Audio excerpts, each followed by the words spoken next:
If you want to see what temporary hit points are and how they work and some rules and stuff on them, stay tuned. Temporary. What's going on, folks? Ted from Nerd Immersion here, and we're going to jump over to D&D Beyond to look at the section in the player's handbook titled Temporary Hit Points, and then the Sage Advice Compendium where people ask some questions. So we jump over here. We can see temporary hit points. Some spells and special abilities confer temporary hit points to a creature. They aren't actual hit points. They're a buffer against damage and a pool of hit points that protect you from injury. I'll talk about that in a sec. When you have temporary hit points and take damage, the temporary hit points are lost first, and any leftover damage carries over to your normal hit points. For example, you have 5 temporary hit points and take 7 damage. You lose the temporary hit points and take 2 damage. Because temporary hit points are separate from your actual hit points, they can exceed your hit point maximum. The character therefore can have full hit points and still gain temporary hit points. Healing can't restore temporary hit points, and they can't be added together. If you have temporary hit points and receive more of them, you decide whether to keep the ones you have or gain new ones. This is something I feel like a lot of people struggle with. For example, if a spell grants you, they don't struggle with it, they just don't know. For example, if a spell grants you 12 temporary hit points when you already have 10, you can have 12 or 10, not 22. So in this example, why you would take the 12, but there may be a reason why you might not. I'll talk about that too. If you have 0 hit points, receiving temporary hit points doesn't restore you to consciousness or stabilize you.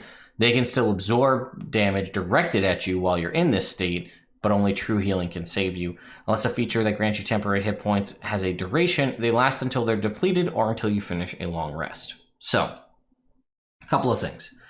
They don't stack. So one thing that I had seen in the past that I've been with players who had done this, they take the Heroism spell, right? Heroism gives you a D4 temporary hit points, I think, at the start of every turn. And they thought that it just stacked. So that made Heroism an amazing spell because you would just get stacked temporary hit points every single turn. Well, they don't. So say you roll the first time and you get 1 temporary hit point. The next turn you get 4. You can choose to either have 1 temporary hit point or 4 temporary hit points. In that example, and I'll say in most examples, you're probably going to choose the more temporary hit points than the less. The only example I can think of off the top of my head that you might want to keep less temporary hit points is something with a spell like Armor of Agathis. Armor of Agathis is a spell that while you have temporary hit points granted from it, it does damage to enemies who attack you. So if you have 5 temporary hit points from Armor of Agathis and someone hits you, they take 5 points of cold damage. Now let's say you have that up and you have 2 hit points left in your Armor of Agathis and someone's going to give you 10 temporary hit points. You can choose to keep your 2 points of temporary hit points from Armor of Agathis and deal damage to the next person that hits you, or take the 10 hit points from that other source, therefore negating the 2 hit points from Armor of Agathis and ending the spell on you. I can confirm that that is 100% the case because when you check the Sage Advice Compendium on Armor, basically that's this whole section right here explaining what I just told you, that's how that works. If you have temporary hit points from Armor of Agathis and gain another source, it doesn't refill the Armor of Agathis one. The only way you could do that would be to, in theory, cast Armor of Agathis on yourself again, therefore choosing to gain the new temporary hit points from the new casting, resetting the temporary hit points, or basically ending the original spell and activating the new spell. So, some things that I had read and a lot of people had thought to be true because of the way it's worded apparently is just wrong. So, temporary hit points aren't actual hit points. They are a buffer against damage, a pool of hit points to protect you from injury. So when you read that from the player's handbook, one person, myself included, would say, if I have 10 temporary hit points and a spell hits me for 30 points of damage, well, then I should, as far as concentration goes, I would remove that 10 points of temporary hit point damage that I just took. That would go away. And then the remaining damage would be 20. And then you cut that in half for the DC of concentrating on a spell, and the DC would be 10. That makes sense, right? Temporary hit points aren't actual hit points. You concentrate on a spell when you take damage. Well, they're saying they're a buffer against damage that protects you from injury, and they aren't actual hit points. So when I read that, and I'm pretty sure it was agreed upon by some old sage advice or ruling back in 2014 when the rules first came out, which was really the last time I looked into temporary hit points, that was the case. However, now, if we look at it right here, that's not the case at all. If you have 10 temporary hit points and I take 30 damage from an attack while concentrating on a spell, what is the DC of the Constitution saving throw to maintain my concentration? It says here, the DC is 15. When temporary hit points absorb damage for you, you're still taking the damage.